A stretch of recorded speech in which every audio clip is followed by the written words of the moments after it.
Na nossa aula passada, nós falamos sobre a metodologia Kaplan-Tregoi, mas em relação à análise de situações. Hoje vamos falar sobre a análise de problemas. O que é um problema? A palavra problema retrata toda e qualquer preocupação. É um desvio da realidade em relação a um deveria.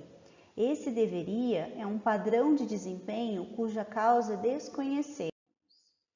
E o que seria uma análise de problema? Podemos dizer que é um processo de raciocínio lógico que deve ser empregado toda vez que nos depararmos com uma situação que apresenta um desvio cuja causa é desconhecida.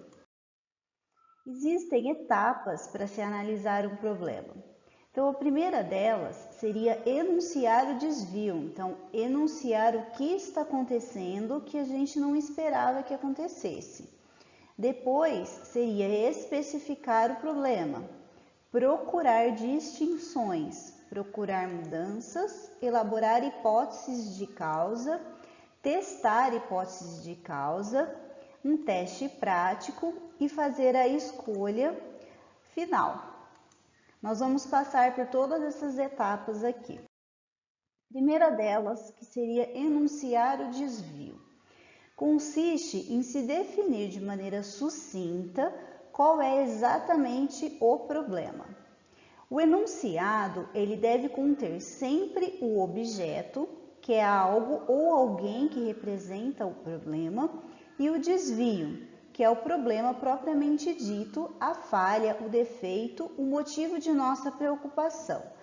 Então, se nós tivermos a seguinte situação de um pneu furado, o objeto é o pneu, que é algo que representa um problema. E o desvio é o que acontece com esse objeto, que é o problema propriamente dito. Então, no nosso caso, furado. Devemos ficar atentos à necessidade de separar situações complexas e somatórias de pequenos desvios. Necessidade também de escalonar, que consiste em questionar constantemente o porquê dos desvios, visto que muitos dos desvios existentes na prática estão interligados por uma cadeia de causa-efeito.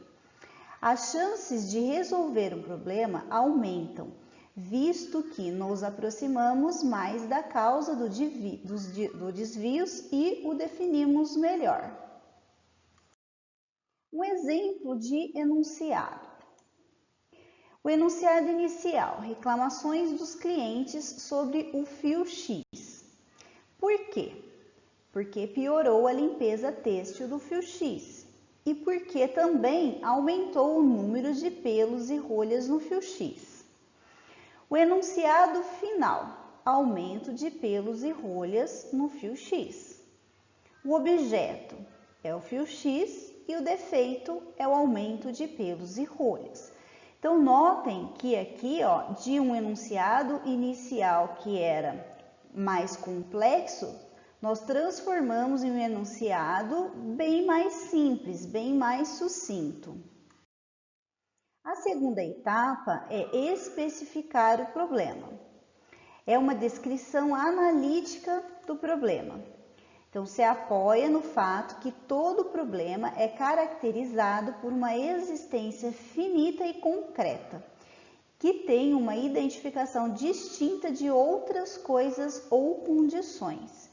Um problema sempre ocorre em um local que pode ser bem delimitado, num período de tempo que pode ser bem definido e com uma intensidade que pode ser medida ou contada. Aqui, procuramos responder quem, onde, quando e quanto. Por exemplo, quem apresenta o problema? Que tipo de problema temos? Onde se deu esse problema? Quando começou o problema? Quantas vezes isso ocorreu? Seja específico. Utilize sempre que, onde, quando e quanto para obter ordenadamente informações do objeto que apresenta o desvio e do próprio desvio ou o próprio defeito. Estabeleça perfeitamente as fronteiras do problema. Então, defina exatamente não só os dados relativos àquilo que é problema, mas também os dados relacionados com aquilo que não é problema.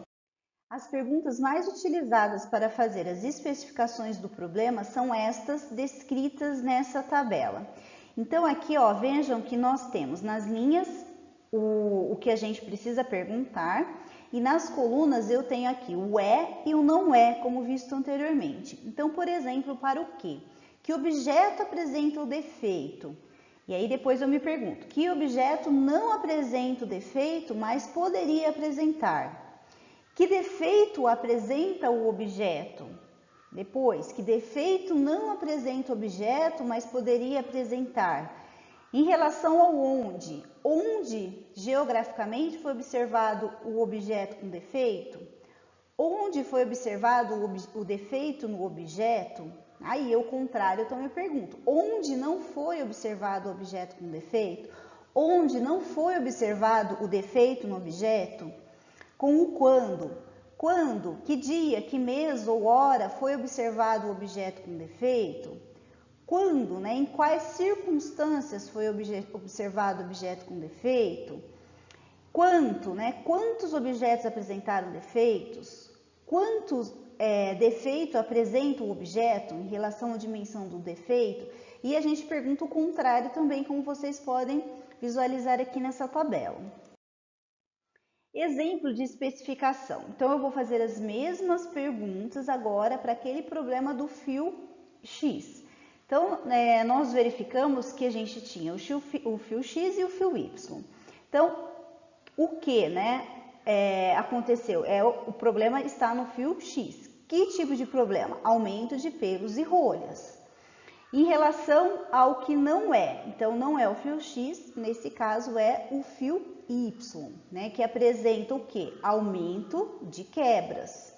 Depois, onde? Né, nos clientes de fio torcido, no urdimento têxtil, no creel mirror, ao longo de todo o fio. Então, eu pergunto, né, onde não é também, que aí é em relação ao fio Y. E aí a gente monta essa tabela aqui de especificações. A terceira etapa é procurar distinções. Então, as distinções são características específicas próprias daquilo que é problema quando comparado com aquilo que não é problema. Tem o objetivo de circunscrever a análise apenas às mudanças que podem ter acarretado o problema. Então, são obtidas através de questões como o que é característico do que é onde, né, existe o problema? O que acontece no que não acontece no não é? O que distingue o do não é? Apresentam sempre características daquilo que é problema. Para identificar as distinções é necessário fazer algumas perguntas, como o que caracteriza o fio X quando comparamos com o fio Y? Respostas: condições próprias de fabricação do fio, ou seja, uso de um alvejante específico na fiação do X, né, diferente do que é utilizado no Y. A simetria, de modo geral, diferente da existente no fio Y. Então, a gente está comparando aqui os dois tipos de fios. O que caracteriza o aumento de pelos e rolhas quando comparado com o aumento de quebras? Então, a gente nota que o aumento de pelos de rolhas era um problema no fio X, enquanto que o aumento de quebras era um problema no fio Y. As respostas: fora o fato do aumento de pelos e rolhas ser motivo das reclamações dos clientes, não existe mais nada de característico, a não ser a própria definição desse defeito. A quarta etapa que seria procurar mudanças. Então, a identificação de mudanças não é uma tarefa fácil, pois elas são imperceptíveis muitas das vezes, como por exemplo a temperatura. A gente não consegue mudanças pequenas na temperatura, a gente não consegue identificar sem medir. Então, devem ser procuradas nas distinções com as seguintes perguntas: Mudou alguma coisa relacionada com essa distinção? Mudou alguma coisa em torno dessa distinção? Essa distinção sempre teve esse procedimento, por exemplo, esse tipo de problema? O que melhorou acerca dessa distinção? As distinções obtidas a partir da especificação do quando são, na realidade, mudanças.